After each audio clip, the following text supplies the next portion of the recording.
Nagsalita na ho guys si former Senator Leila de Lima ukol ho dito guys sa fake war on drugs ni dating Pangulong Rodrigo Roa Duterte na siya hong ini-reveal testimony ho ni Arturo Las Cañas doon ho sa interview niya sa Vera Files. Kasi nga naman daw guys, kung totoo naman daw ho talaga tong war on drugs na to ni dating Pangulong Rodrigo Roa Duterte, bakit daw ho, sabi ni Leila de Lima, walang mga nakakasuhang malalaking sindikato at siya daw ho ang napagtripan gamit daw ho ang mga fabricated stories.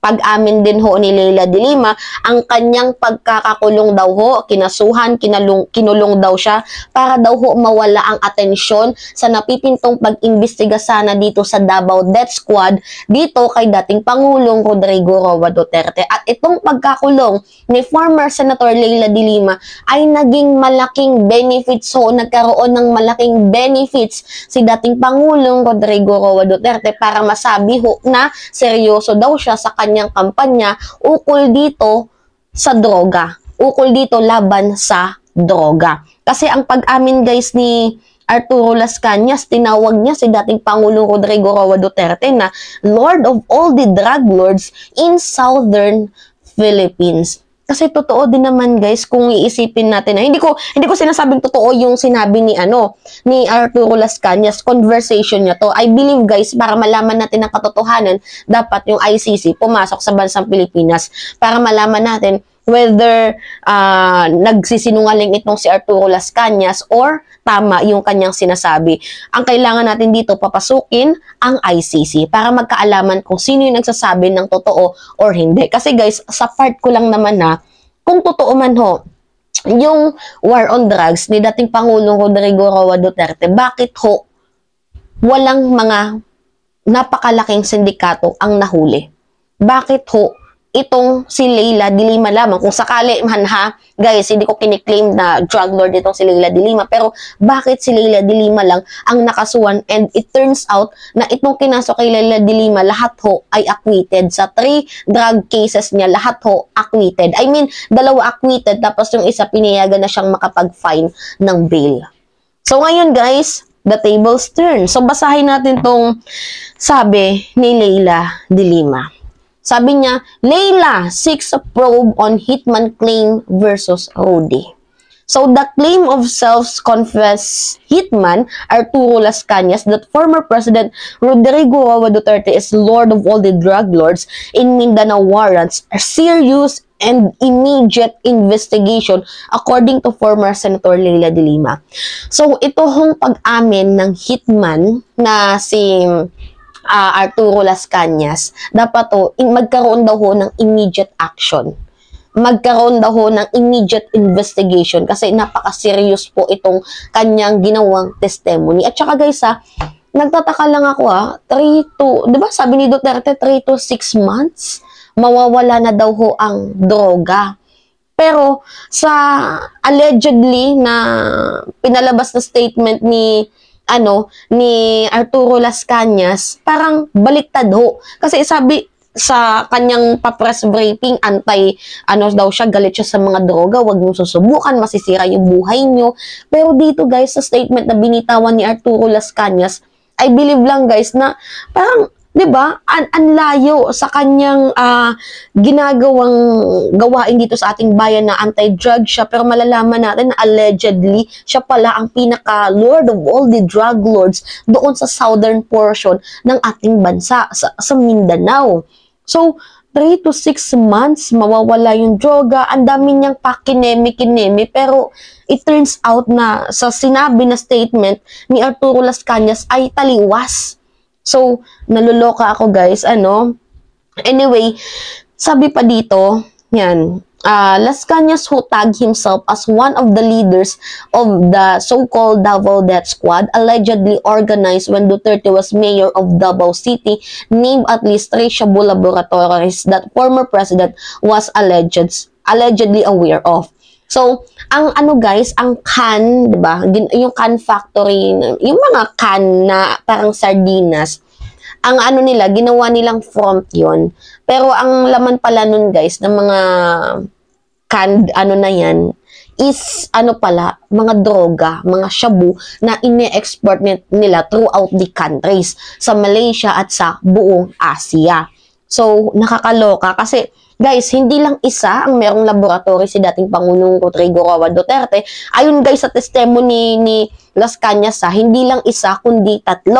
Sabi dito, one shabu laboratory was allegedly located inside a cannery in Dumoy, Davao City. One was in the Barangay Obrero, and the third in Green Heights Subdivision. Tapos, ang namamalakad daw ng lahat ng yon ay si Michael Yang. So, si Michael Yang is yung binigyan hong pribilehiyo ni dating Pangulong Rodrigo Roa Duterte dito sa Pharmally. At appointee din ho ni dating Pangulong Rodrigo Roa Duterte bilang economic advisor. So, bawal nga, di ba guys, ang non-Filipino dito sa ating bayan, pero nakalusot ho si Michael Yang at nabigyan ho ng posisyon ni dating Pangulong Rodrigo Roa Duterte bilang isang economic advisor.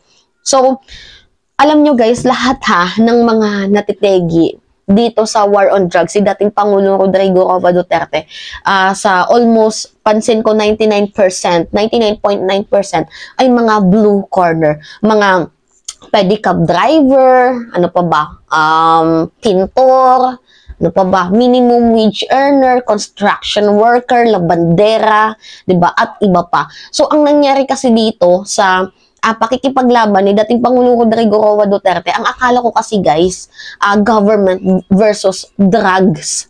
Ang nangyari kasi dito guys, government versus people. So, ang tinirada dito is yung mga maliliit na tao at hindi naman yung mga expertise, yung mga malalaking sindikato na siyang nagpapakalap ng droga dito sa ating bayan.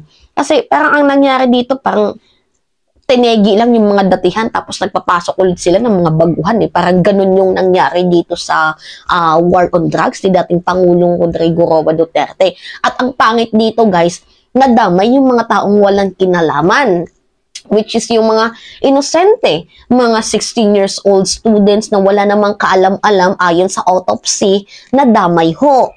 So, nakakalungkot isipin na yung mga, alam niyo, mga buhay nila, nasayang.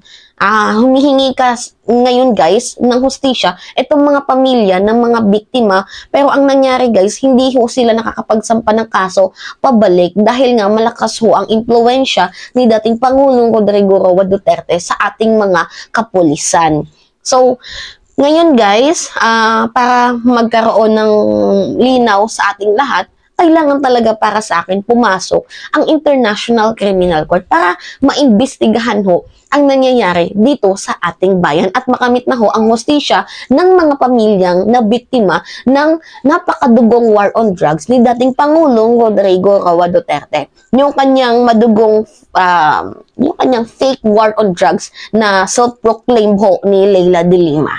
Anyway, sabi dito, he launched a supposed war on drugs where thousands were killed, and he even set the 3 to 6 months ultimatum. But it turns out he was involved in the drug syndicate. Sabi ni Leila de Lima, sabi niya, pasabi-sabi ka pa ng 6 months, 3 to 6 months, mawawala ang droga, tapos ang mangyayari, ikaw pala yung pinaka-involved na malaking drug syndicate. So, yun ho yung claim dito ni de Lima. Binabasa ko lang guys yung sinabi ni de Lima ha. Sabi niya, they won't catch two and big time drug lords because they protect them and they are in kahots. So, pag amin din ni de Lima, hindi naman talaga sila makakahuli ng mga totoong nagdodroga dyan. Yung mga big time syndicate sa drug lord, hindi naman talaga nila huhulihin yan kasi sila ay parte din ho ng gawain yun. Na allegedly, ano na yan, mga protector pala sila. So, de Lima was recently released from detention of drug charges. She said where Trump claimed she was used to distraction from Duterte alleged involvement. So, ito na nga yung sinabi ko sa inyo guys na ginamit ho si de Lima para ho iba yung atensyon, mawala yung atensyon dito kay dating Pangulong Rodrigo Roa Duterte at makapag-benefits din ho si dating Pangulong Rodrigo Roa Duterte dito kay former Senator Leila de Lima para ho masabi na si dating Pangulong Rodrigo Roa Duterte ay seryoso daw ho sa usaping war on drugs. Kasi nga, ang tinuturing nilang big syndicate dito na para para 'di ba na mind conditioning nila yung mga tao is si Leila de Lima. Parang sinasabi nila na seryoso ako sa droga. Tingnan niyo si Leila de Lima, napakulong ko. 'Di ba? Parang ganun ho yung gusto nilang palabasin. So, ang nangyari dito, ginamit ho si Leila de Lima para ho sa kanilang mga turns out event. To the point na pinakulong nila yung tao para ho masabi na si dating Pangulong Rodrigo Roa Duterte daw ho ay seryoso dito sa pakikipaglaban niya sa droga. So, anyway, going back sa ating topic, with many people killed and whispered lies of Duterte, they can no longer hide this. Sabi ni dating Pangulong Rodrigo Roa Duterte, hindi nyo na matutago ang katotohanan. The truth will always prevail. So, kagaya din dito nang nangyari kay Leila de Lima sa humigit kumulang 7 years na kanyang pagkakakulong doon sa detention, and it turns out na yung kanyang first drug case acquitted, second drug case acquitted, at yung pangatlo guys ay pinayagan na siyang mag-fine ng bail. So lumalabas na ang pagkakakaso kay de Lima ay frame up to the point na nag-benefits lang sila dito sa tao, at ginamit nila si Leila de Lima para sa kanilang adhikain na totoo yung sinasabi namin kami ay kontra sa droga. Tingnan nyo, napakulong ko si de Lima. Parang ganun ho yung kinalabasan neto. Anyway, sabi pa dito, de Lima was accused by Duterte administration. Kasi guys, sabi ni de Lima, itong kanyang kaso ay fabricated stories at pinaka-first project ho ni dating Pangulong Rodrigo Roa Duterte. Kasi may balak si de Limang paimbestigahan ang Davao Death Squad.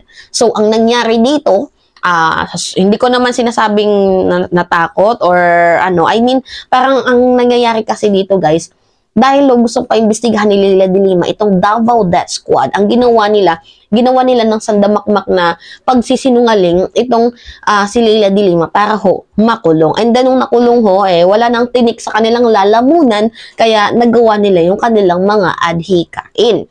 Anyway, de Lima was accused by Duterte administration of tolerating and benefiting from the illegal drug trade inside the National Penitentiary from May 13 to May 2015. When she was Justice Secretary, she allegedly used the drug money to fund her senatorial bid in 2016. So, 2 of 3 cases against de Lima have been dismissed through demurrer to evidence in February 2021 and through the lack of merit of the prosecution case in May this year. So, yan ho ang pagsasalita ni Leila de Lima na inamin niya na fake daw ho itong war on drugs ni dating Pangulong Rodrigo Roa Duterte. So, yun na nga guys, no? Kasi itong fake na war on drugs ni dating Pangulong Rodrigo Roa Duterte ay nagresulta guys sa libu-libong pagkamatay ng mga mamamayang Pilipino. So, nakakalungkot kasi buhay ho ang nawala dyan. But, para sa akin, itong eksena na to ay malalaman natin yung katotohanan, and the next days na lang, araw na lang antayin natin or buwan.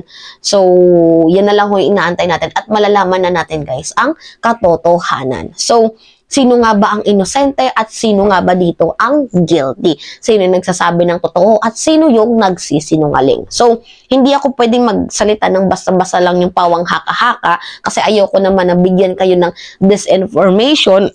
I'm sorry ho. Ako ay naglalahad lamang ng mga nakasulat dito, pinapaliwanag ko lamang ho sa inyo. So, may mga times naman na pag kailangan ng opinion ko, nagsasalita ako. Pero, most of the time, nakabase guys ako sa article. So, kagaya ng content ko sa inyo kahapon, binasa natin yung sa testimony ni Las Cañas.